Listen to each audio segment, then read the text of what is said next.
Are we even surprised at this point? Do I even need to say the result? Let's be real, do I need to sit here and say Chelsea nil, Manchester United nil? This game spoke for itself. This game just had the 0-0 written all over it. Like, my God. But that game today, as a United fan, was infuriating. Again, Solskjaer did the same thing, really. That's why I'm not surprised. McFred and Maguloff or Blinderguire, or whatever you want to call it. And again, we saw the same problems. There's a huge, 40-yard gap between the front four in Bruno Fernandes, Dan James, Greenwood, Rashford, and the back six. And, when Chelsea were bringing the ball out forward, they were bypassing our press so easily because there's this huge gap. There's a huge gap between our front four and our back six. It's the same thing. It's the same thing we've been complaining about for so long. And again, because of that, we don't really create enough chances. There was one penalty appeal. Soft one. That's not. Again, that's not the reason why we drew this game. It's just the same thing. It's negative. And look, I think, we're all going to complain about, how negative it was and how Oli should have changed something. Even he brought Martial on in the end. But I think we do miss Pogba. I think Pogba would have been a really, really nice option for this game. Or Van der Beek, but both of them are injured. So we're doing the best with what we have at this point. I think we had about 10 or 12 chances. I'm not sure. But, Rashford had a pretty good free kick to start. I think, was it Dan? No, not Dan James. Fred had two shots. Fred actually put his shooting boots on today. Unfortunately, he didn't hit the target, but I mean, it's close enough. It's certainly an improvement from his end, because normally that shot would go those two shots he made would go blazing. McTominay came close, two chances, one I think it was from a corner. Was it from a corner? I can't remember, but Mendy made a good save. And the second one right at the end, why doesn't he just pass it past Reece James to Marcus Rashford, who's right there, instead chooses to pass it square? And this is what I mean, because we don't create enough chances, and the problem is we're not clinical. There's the problem. We're just not clinical. We can't. Those few chances we have, we don't take them in these big games. It's frustrating, but this is what it is. We also don't have Edison Cavani. He's injured. What a surprise. Edison Cavani, the guy who had 9 different injuries in 1 year, is injured. Well done, Ed Woodward. Good purchase, Edison Cavani. Oh. But look, we didn't get beaten. It's not too bad. Leicester lost to Arsenal, so thank you, Arsenal.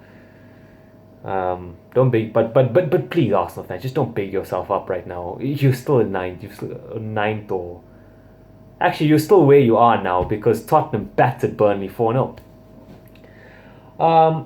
But yeah, same old thing. And here's what I'll say. Actually, before I say that, Luke Shaw again, just brilliant.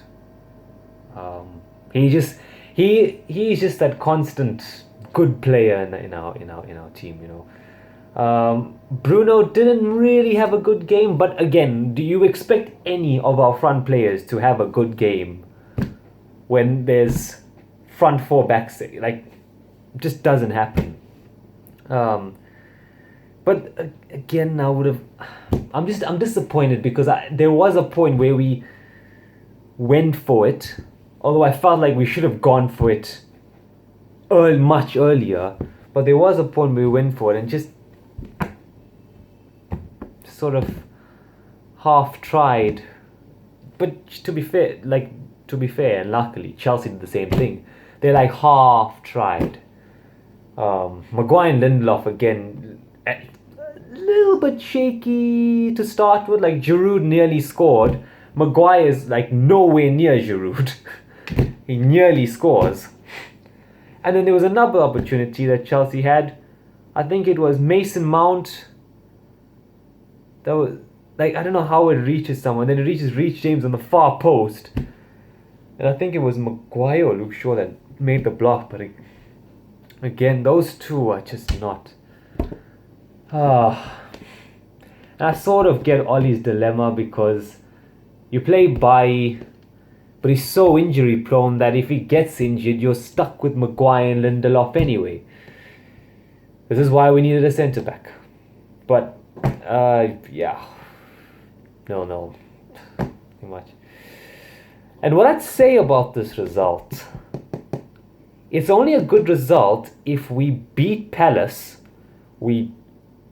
I think we'll do well to draw against City and we beat West Ham.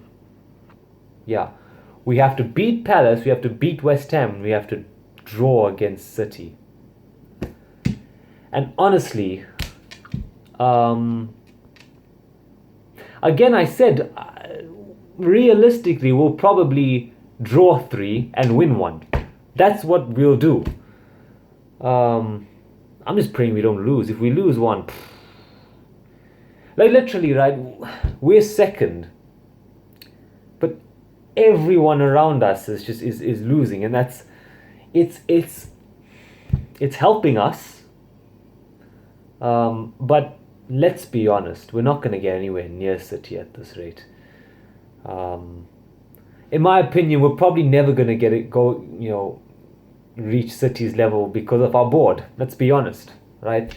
We're never going to reach City because of our board. So probably going to be a while before we win a trophy. Of course, Mourinho won his trophies, Louis van Gaal. But again, I feel like those competent managers did the best with what they had. And now that we're like 16 years through the Glazers, I think there's a point where the Glazers have done enough damage to this club to the point where we probably won't win anything till they leave. But I hope I'm wrong. I just hope. Hope and pray. We drew AC Milan, the hardest draw in the Europa League. Anyway, suppose that's what we have to do. I suppose, in a way, if we get through AC Milan, there's really no excuse for us not to win the Europa League. Let's be honest.